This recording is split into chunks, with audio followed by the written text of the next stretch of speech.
District leaders are heading into a high-stakes budget hearing in less than an hour with some controversial cuts on the table. Mayor Muriel Bowser proposed budget includes cuts to child care programs, shifts in public safety funding, and a growing police budget, all as the city works to close a $1 billion budget gap. So what does this mean for taxpayers, and where should there be more accountability? Joining us now to try to sort it all out is Joe Bishop Henchman with the National Taxpayers Union Foundation. Joe, thank you so much for joining us.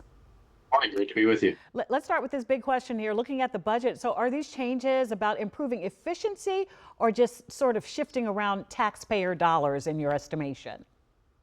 They're long needed. The district's been overspending and spending beyond the economy for quite a long time. Obviously, I'm here in Washington, D.C. too, and I remember it wasn't that long ago, just 10 years ago, that the district's budget was $11 billion a year. This year, it's $22 billion. It's doubled in the last 10 years. That's much faster than inflation. It's double the rate of inflation, double the rate of wage growth, double the rate of the economy. And you feel like the city's gotten twice as good at what it does in those 10 years. So rather than continuing to spend more than what the city's bringing in, I'm glad they're finally looking at program design and maybe rethinking some of these things, because I think that the city does too much and does a lot of it badly. Well, where do you see the biggest risk here of the taxpayer money being wasted in this proposal? In the mayor's proposal, I think she's looking at some good areas, but maybe not enough areas. So I know there's a lot of interest in looking at the fleets. All these different government agencies have vehicle fleets, certainly in overtime, which costs hundreds of millions of dollars a year. Even the size of the mayor's office, which I think is she's proposing to add 14 more people to her office, which would make it larger than the governor of California's office. Maybe a good bragging right against Governor Newsom, but probably not the best use of taxpayer dollars. I'm going to ask the control room to put that graphic up again as I ask you about some of these items here.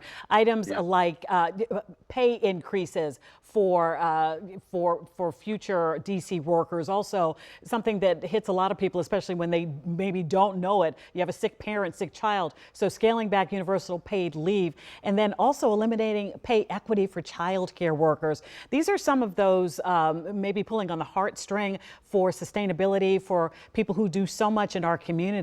What do you think about these cuts? I think isolated, those are all worthy programs. I think with the Pay Equity Fund, especially, it's been really difficult to create that on a sustainable way. We all want more childcare. We all want it to be affordable to people. And the approach that the city's been taking on that doesn't really seem to be sustainable. But with all of this, we have to remember the economic reality that right now DC is in a recession. And it's hard to know that for sure, because that's not how economic data is collected. Economic data is usually collected nationally. It's not looked at regionally or citywide. But I think a report just came out yesterday that the DC area lost 100,000 jobs as a result of DOGE and the contractor cuts from last year.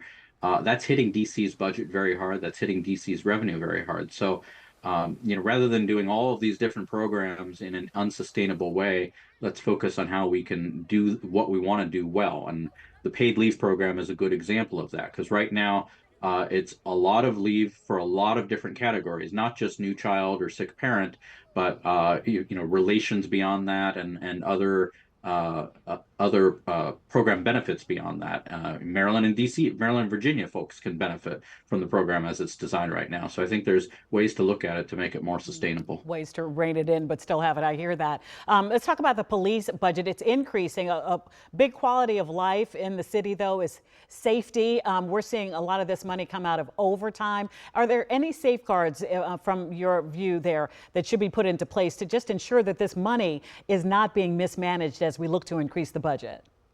Every year, the mayor and the council have played this game where they don't budget for police overtime, and they budget for a certain staffing level. They never hit the staffing level. Overtime goes to the roof, and they have to raid other budgets in order to make it balanced. I want to give the mayor credit here. She's trying to at least put a realistic overtime number in there, but we really need to do something about the staffing levels. If everybody or almost everybody agrees that we should have a higher police staffing level than we have, we need to figure out how to get there. Because right now we're dropping every year in the number of officers we have because attrition is outpacing recruitment. And until we figure out how to stop that from happening, these numbers are all going to be make believe, and overtime is going to be even higher than it is. Let me ask you this before we run out of time here, Joe. Charter school funding. Let's talk about the fact that it's dropping compared to public schools. Is there a justification for the disparity here in funding, and how would this benefit the taxpayer if so? I mean, half of DC students are in charter schools, so we should be continuing to sustain them. It's a very popular program. A lot of these are some of our most innovative and exciting programs, and so I hope that the council doesn't do further damage to charters. It's a great value for the taxpayer, and parents really love them. Okay, Joe Bishop Henchman with the National Taxpayers Union Foundation. Thank you very much for joining us this morning. Anytime.